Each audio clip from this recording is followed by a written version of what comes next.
Now, have a look at this behind me, because I'm sure you recognise the cartoon character Pepe the Frog. Well, he won't be around for much longer because his creator has decided to kill him off after the rather chilled and laid-back frog became a hate symbol hacked online by far-right groups. Well, a little earlier I spoke to Dr.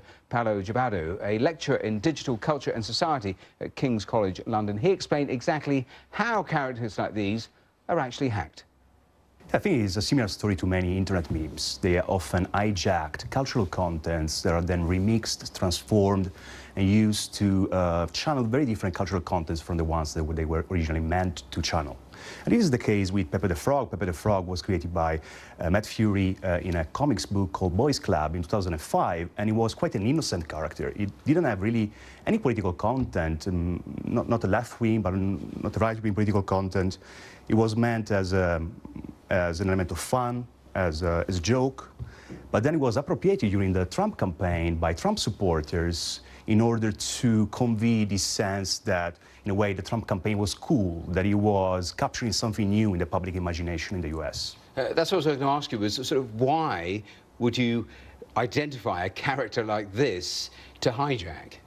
I mean, I say there is a cultural tendency in the extreme right-wing political faction to use code words, code images, code symbols, because you cannot say you are a Nazi or a neo-Nazi, and therefore you are constantly looking for code words or code references. I mean, for example, the number 18 in neo-Nazi groups, Adolf Hitler, letter 1, and H, letter number 8, and many other symbols that are used for that purpose. Then the most radical supporters of Trump's campaign actually were organic to that extreme right-wing political camp.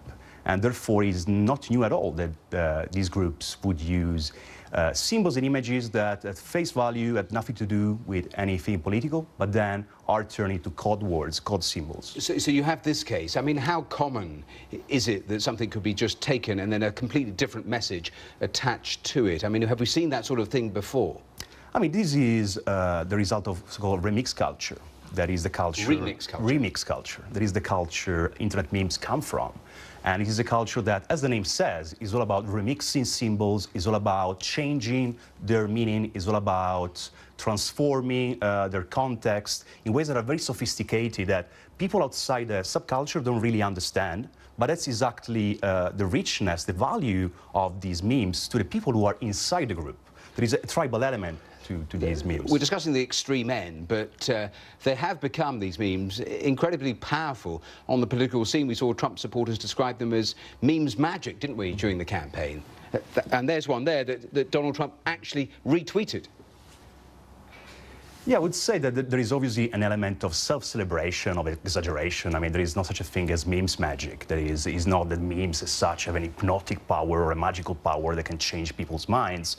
But it can do something rather important in campaigns, that is creating a sense of identity and at the same time vilify the enemy. And we know negative campaigning is so important in contemporary politics, and that is what often memes are utilized for, in order to poke fun at the enemy, at the political adversary, to show that the person is inconsistent, doesn't have value. Would you say it's changing the political landscape?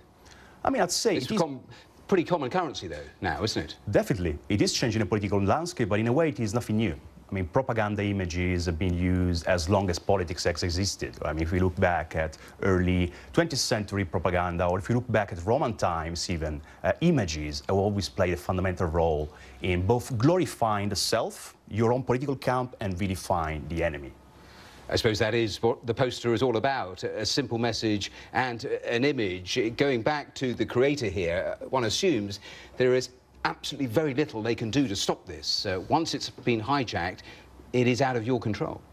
Yes, I'd say there is a very uncomfortable position. You can just think how the author can feel at this stage, and there's very little he can do about it, because in a way that symbol has been appropriated by the internet community, has been changed into something radically different. I mean, if you think about it as the swastika, right? There was initially an Hindu symbol, then turned into a Nazi symbol. Is a similar episode, in a way, of cultural appropriation, as it is described by cultural theorists, that is hijacking a symbol from another culture and turning it into something completely different.